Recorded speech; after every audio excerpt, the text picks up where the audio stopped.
Welcome everyone.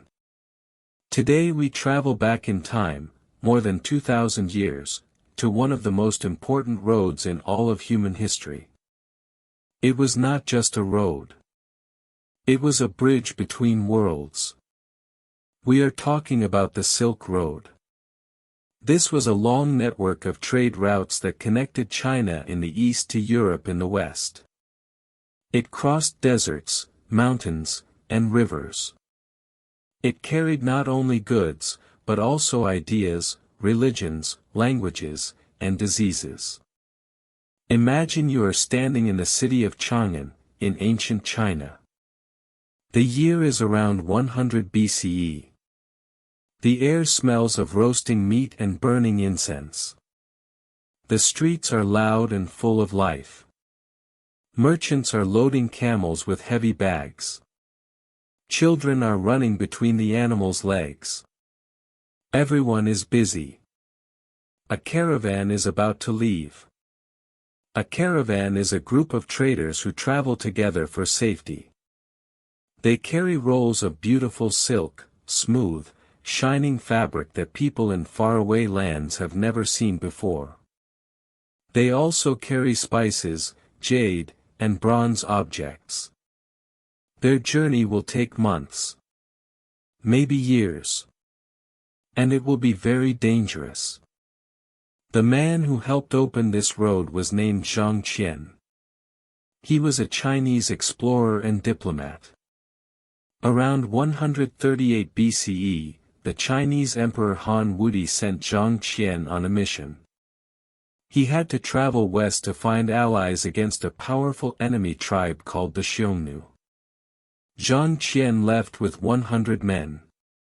But the Xiongnu captured him almost immediately. He was their prisoner for 10 long years. 10 years. Think about that. He was far from home, unable to complete his mission, living among strangers. But he did not give up. He escaped. He continued his journey west. He traveled through the hot, dry deserts of Central Asia. He crossed the tall, cold mountains of the Pamir Range. He finally reached a land called Fergana, in what is today Uzbekistan. When Zhang Qian returned to China, 13 years after he left, he brought back something more valuable than gold. He brought back knowledge. He had seen new lands, new peoples, and new products. He told the emperor about strong horses, about grapes, and about the rich kingdoms of the West. His reports opened China's eyes to a wider world. And so, the Silk Road was born. Of course, it was not one single road. It was many roads, many paths, many sea routes. But together, they formed a great network of trade and communication. The most famous product on this road was silk. Chinese silk was extraordinary. It was light, soft, and beautiful. People in Rome, in Persia, and in India wanted it desperately. They paid very high prices for it. For a long time, only China knew the secret of how to make silk. This secret was so important that sharing it with foreigners was punishable by death.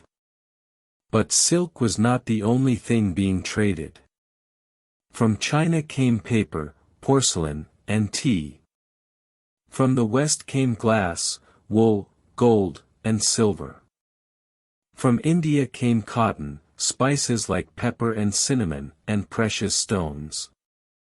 From Central Asia came horses, the famous, heavenly horses, that Zhang Qian had described. The traders themselves were a mix of many peoples.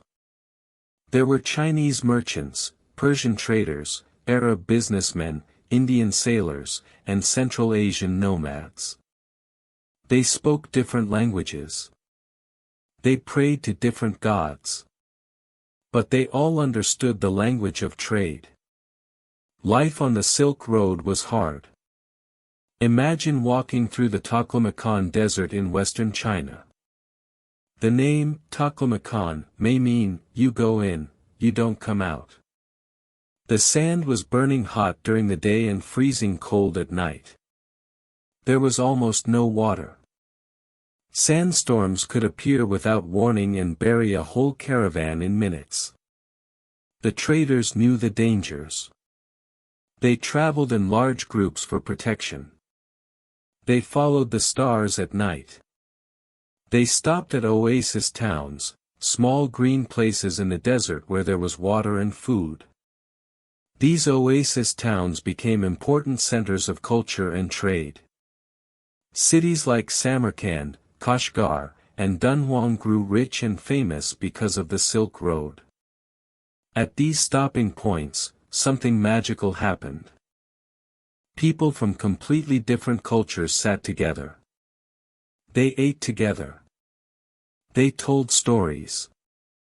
They shared music. A Chinese musician might hear a new instrument from Persia. A Persian artist might see Chinese painting techniques for the first time. Ideas traveled just as surely as goods. Religion also traveled along the Silk Road. Buddhism began in India and spread east to China, Korea, and Japan through these trade routes.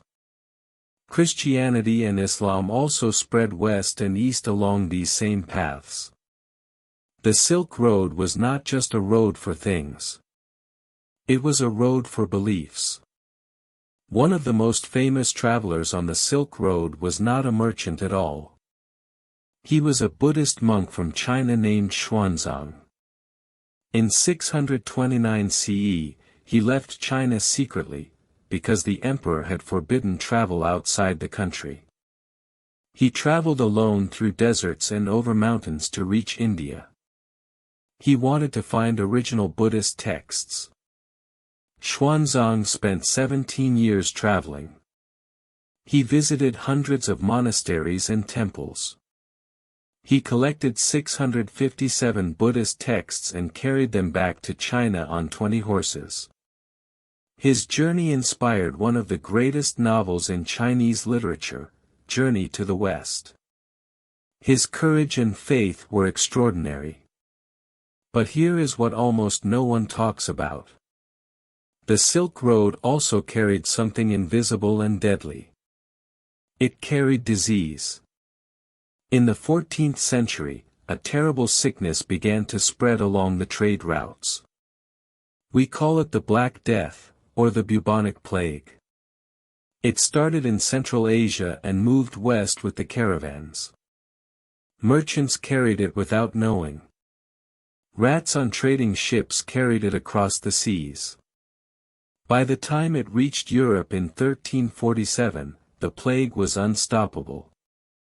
It killed between 30 and 60% of Europe's population. Some cities lost more than half of their people. The streets fell silent. Whole villages disappeared. It was one of the greatest disasters in human history. This is the dark side of connection. When people and places are linked together, good things can spread, but so can bad things. The same roads that carried silk and spices also carried sickness and suffering. This is a lesson that feels very familiar even today. Think about the modern world. We have the internet, airplanes, and global shipping. Products travel from one side of the world to the other in just a few days. Ideas spread in seconds. But as we saw during the COVID-19 pandemic, diseases can also travel faster than ever before. The Silk Road teaches us that connection always has two sides. The Silk Road reached its greatest power during the Tang dynasty in China, between 618 and 907 CE. The capital city of Chang'an, the starting point of the road, became one of the largest and most international cities in the world. It had a population of over 1 million people. Merchants, monks, diplomats, and artists from dozens of countries walked its streets. The markets of Chang'an were filled with wonders. You could find Persian rugs, Roman glass, Indian ivory, and Central Asian music all in the same place. The city was alive with different languages, different foods, and different fashions. It felt like the whole world had come to one place. Then, slowly, things began to change. The great Mongol Empire, led by Genghis Khan and his descendants, conquered most of Central Asia in the 13th century. At first, this was actually good for the Silk Road. The Mongols created peace across a huge area. Traders could travel more safely than before. It was during this Mongol period that the most famous Western traveler came to the East. His name was Marco Polo. He was a young Italian merchant from Venice.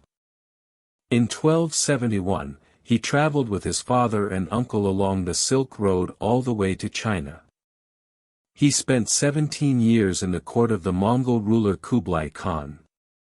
When Marco Polo returned to Europe and wrote about his travels, people did not believe him. He described cities of gold, paper money, and a civilization far more advanced than anything in Europe. His book, The Travels of Marco Polo, inspired generations of explorers. Some historians believe it inspired Christopher Columbus himself. But the Silk Road's time was ending. In the 15th century, European sailors began to find new sea routes to Asia. These sea routes were faster, cheaper, and safer than the long overland journey. Ships could carry much more than camels. The great trading cities of the Silk Road began to lose their importance. And then, in 1453, the Ottoman Empire captured Constantinople, the great city that connected Europe and Asia. This blocked many of the Western trade routes. European countries were desperate to find new ways to reach the riches of the East. This desperation pushed explorers like Columbus, Vasco da Gama, and Magellan to sail into unknown waters. In a way, the end of the Silk Road led directly to the age of exploration. So what did the Silk Road leave behind? It left behind an extraordinary mix of cultures. The foods we eat, the music we hear, the religions we follow, the numbers we use, all of these were shaped by the exchanges that happened along those ancient roads. The number system we use today, 1, 2, 3, came from India and traveled west through Arab traders along the Silk Road. The Silk Road also left behind beautiful art. The cave paintings of Dunhuang in China show a mix of Chinese, Indian, and Central Asian styles. The blue and white pottery of China was inspired by Persian blue pigment that traveled east along the trade routes. Every piece of art from this period tells a story of connection. Today, the idea of the Silk Road lives on. China has launched a modern project called the Belt and Road Initiative, sometimes called the New Silk Road. It is building roads, railways, and ports that connect China to Europe, Africa, and Asia. Once again, China is trying to connect the world through trade. The ancient dream of Zhang Qian is alive in the 21st century. This reminds us that even today, the human desire to connect, to trade, and to share is one of the most powerful forces in the world. We have always wanted to know what is on the other side of the mountain. We have always wanted to taste food from a distant land, hear music from a faraway place, and learn ideas that we have never heard before. The Silk Road was not perfect. It brought suffering as well as beauty. It spread disease as well as knowledge. It made some people very rich while others remained very poor. But it also showed us something wonderful about human nature. People who spoke different languages, prayed to different gods, and lived completely different lives, they could still sit together, trade, and learn from each other. they could still find common ground. They could still build something together that was greater than any one of them alone. The Silk Road teaches us that we are all connected. It teaches us that our differences can be a source of strength, not just conflict. And it teaches us that the desire to explore, to reach out, and to understand the world beyond our own small corner, that desire is one of the most beautiful things about being human. So the next time you drink a cup of tea, wear a piece of silk, or use the number 7, remember the long road that brought these things to you. Remember the merchants who walked through burning deserts. Remember the monks who crossed frozen mountains. Remember Zhang Qian, who spent 10 years as a prisoner and still did not give up. Their journeys changed the world. And in some small way, they changed you too.